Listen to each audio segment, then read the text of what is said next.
Hello everyone, welcome back to my channel. In this video I wanted to just post a bit of troubleshooting to get a 584C panel to work to control two panels basically. So you can see if you look at the documentation, 584C or D panel equipped with interrupter used to control one other panel. And that's the same, so it's using program C plug, and I'll show you that in a second. And then this is the other schematic for connecting the additional slave unit where this is being controlled by this panel. And if you look underneath here, my unit is pretty cramped. I built a custom case for these two panels so that I can house it inside of this little bench instead of needing to have a whole setup and punch blocks mounted like on a wall or a big rack. So this is all with the punch blocks just down below there. So I went through all the documentation and wired this up. It might not be the most pretty job, but I don't have a ton of wire to waste trying to do all these stupid jumpers. And I hate when they do schematics like this where they show, obviously these are both from the same document, printed from Telephone Collectors International. And if you want to find it in Telephone Collectors International, plug in this BSP number, because otherwise it's not going to show up because it's not cataloged correctly. But basically, if you go and follow along, like, oh, you'd think that all these wires would just simply match up, because obviously this is supposed to be joining to these two different schematics, but they have to go and flip them around.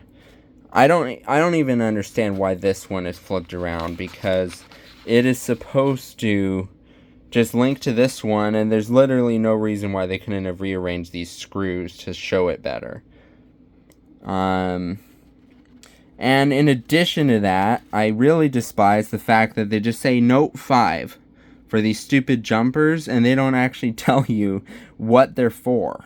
They just say removable factory furnished field strap.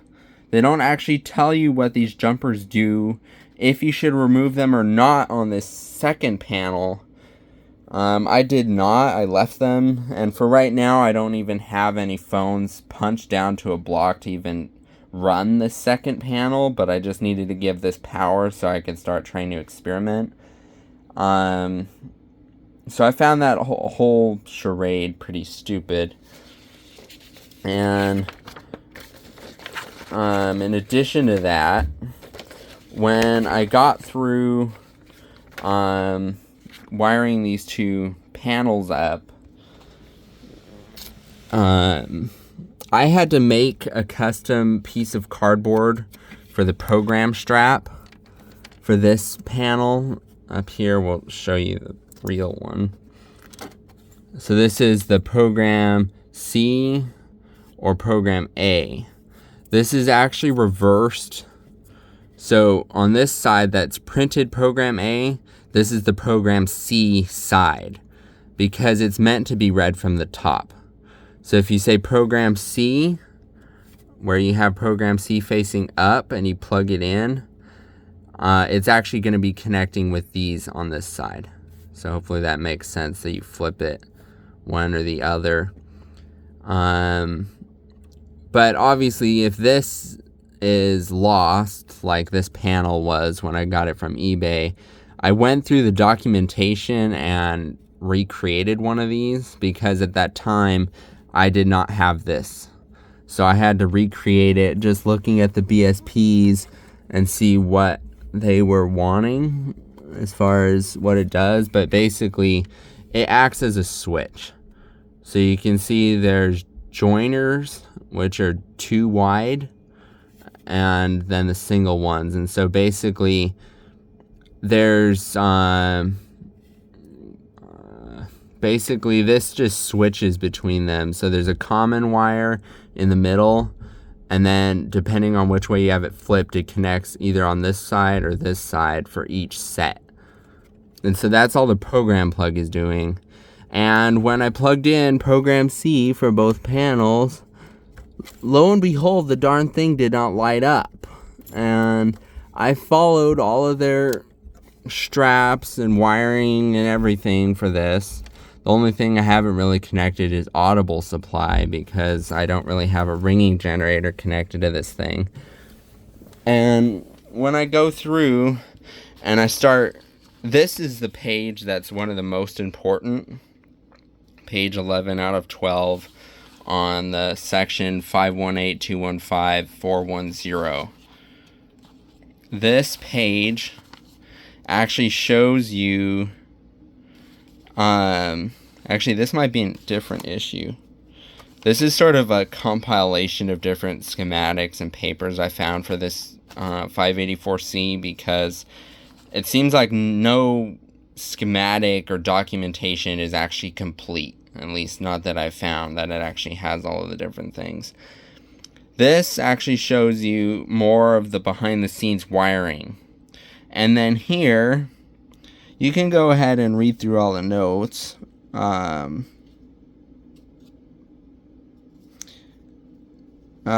can go ahead and read through all the notes, and you can see even right here, it doesn't say anything about having to strap these. And it doesn't, it's so stupid, so stupid. So if you look, basically, I wrote these notes in. You have to strap 11 and 18 for program C, or strap 9 and 14 for program A.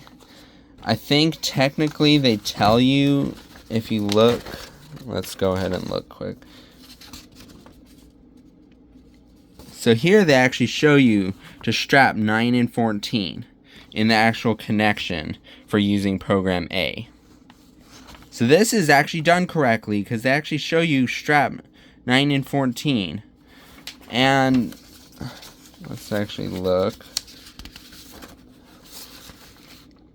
They also actually tell you to strap 11 and 18 in this schematic. So they tell you to strap 11 and 18. And then pages all set. So if you look here, this is the program plug. This is the A or C. And you can see how these are the commons on this side. And then on this side is either A or C being switched. So you can see it's shown connected to A with these darker lines, but if you were to flip it over, it would connect still to that middle arrow to C. So if we go ahead and do a quick trace up, we can see that 9 and 14, this strap, is only going to be connected with program A, where that's going to this screw terminal 15 and 13, which goes to A on both of these. And then if you look for the strap of 11 and 18, this strap is only going to be used for program C. So why did the fact that I had to go through and look at that stupid thing. See, you can see here 18 is just not strapped to anything. 18 needs to be strapped in order for it to work. So I go ahead and start trying to test. Okay, if I put a line on hold, the lamps were just dead because those were not strapped. So that's very, very annoying to me. It pissed me off because I have to go. I was like, what did I do wrong? I started trying to see if maybe my janky cardboard thing that I made for a program plug was maybe the thing that was screwing it up. Because this is just simply a piece of cardboard with some,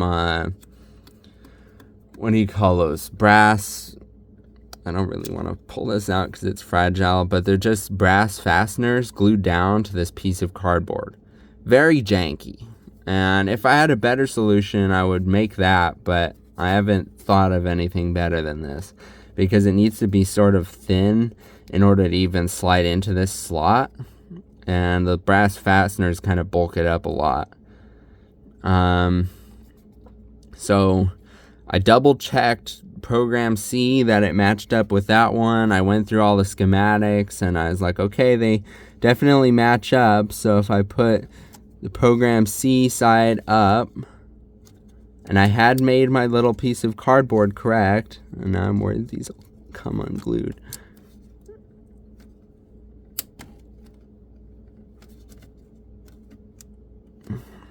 There. Very janky. Now hopefully it'll actually still work.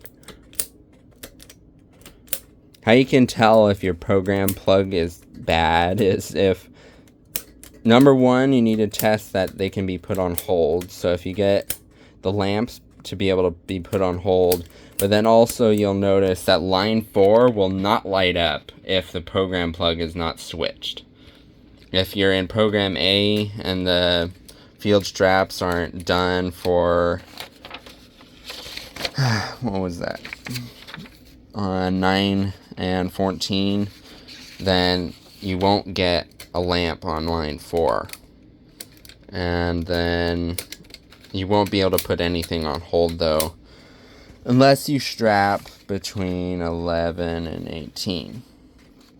So, very stupid that they have 0 useful notes. These stupid notes are just dumb as heck. Why do you even put it in? Removable strap. Yeah, I get it's removable, but what is it for? Am I supposed to have it strapped for one program or another? Is it going to cause a short circuit? Like, what are you doing to me? And the fact, though, that they actually show you in the program A wiring that those are strapped and that they should be strapped, but then the fact they did not show me they were strapped in the second diagram, I wrote this in, I thought that I was supposed to remove it, so I did, because I didn't want to cause any issues between the two panels, and I was just trying to get it wired up. So the fact that it didn't work was very infuriating. Especially since it's so hard to actually wire this thing, because it's right up against my wall and in this tiny little cabinet, but this is just the best that I could come up with. But yeah, if anybody has any other questions regarding these panels and getting it wired up, just let me know. And I've done a ton of research on the different schematics for these. So yeah, just basically you need to make sure if you're connecting two panels that basically these two 21 and 23 jumper over to this one, so you can see this white blue white wire pair are here, but then they go up to there, so they just move one over if they're supplying power versus taking power. And then same thing for this one, it's 29 and 31 on this one, and then we move it over to 31 and 33. There's also, you need to make sure that 22 is connected between the two panels with motor ground. So motor ground needs to be supplied to this panel, so you need to make sure that you jumper the motor ground between the two.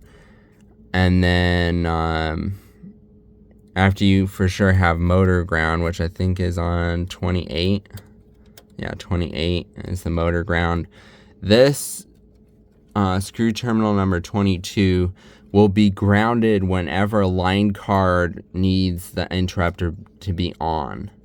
So if it's supplying lamp flashing, lamp winking, or interrupting for buzzers or ringers, the incoming calls or on hold, whatever, that will be grounded. And so you need to make sure those two are jumpered, because then this panel will ground this terminal and get the motor to start up for lamp functions or the buzzer, whatever. Other than that, I just jumpered my lamp power.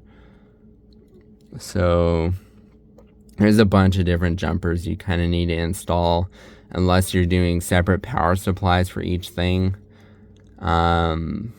With the lamps, I just decided to jumper between all the lamp powers and lamp grounds pretty much because I will only be running at maximum probably 20 phones. Currently, I only have like 4 connected.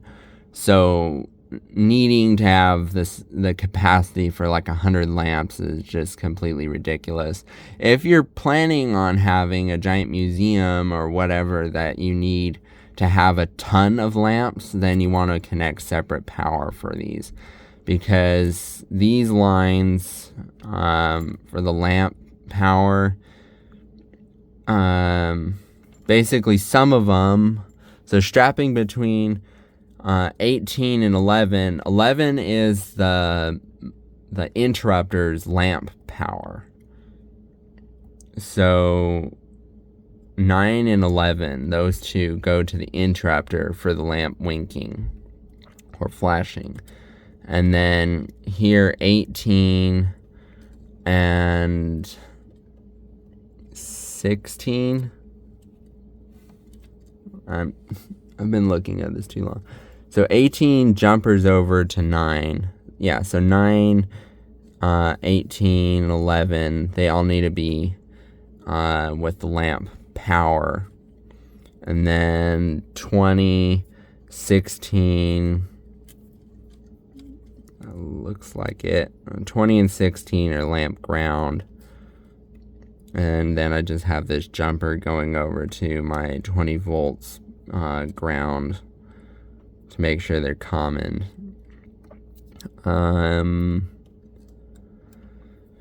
Yeah, so the 18 and 20 are just going up here for the lamp power. And so if you need to connect separate power supplies, just make sure you do that.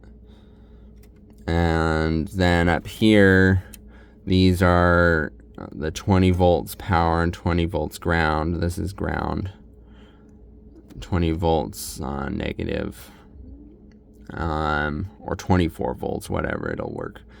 So this is the line card power, and then this is a battery for intercom stuff. And on mine, I'm cheating again because I know none of these lines are ever going to really be up to capacity. And so what I did is I just put a 25 volt 1000 UF capacitor connected to my B battery to filter it a bit more, and that should be plenty enough to get it to work. I've already been using that system for my my main intercom, which isn't in any of these. It's down below. But yeah, so I think that's pretty much it. I'll probably make another update video if I have more issues once I get to wiring this second panel to actually supply phones. Because as I said before, it's not connected to anything. You can see it's all just blank.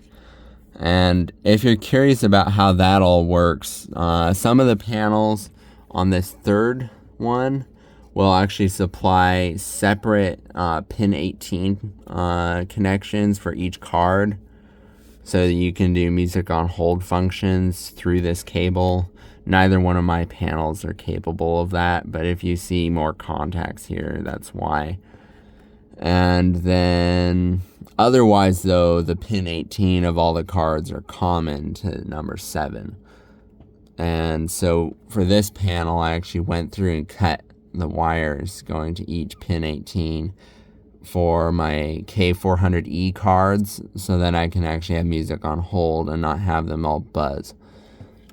And then up here, 1 and 2, those are just supplying the COT, COR, then the different station, tip, ring, lamp, lamp ground, A and AI, and then so those are just going through in that sort of order. We can look at the schematic if you need it.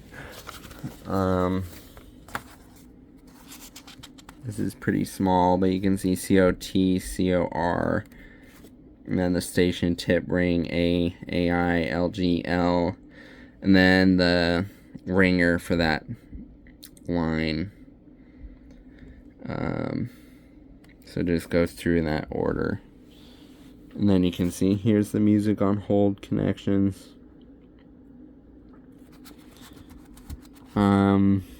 Yeah, so I think that's pretty much it. As far as terminating these panels, it's all pretty easy getting the different color codes going. But anyway, if any of you have any other questions regarding the panel and how to wire it up and get it to work, just let me know and I'm happy to answer questions. It's definitely annoying when the schematic doesn't even tell you what to do. And yeah, so just remember to strap those two if you're having issues like I was. It's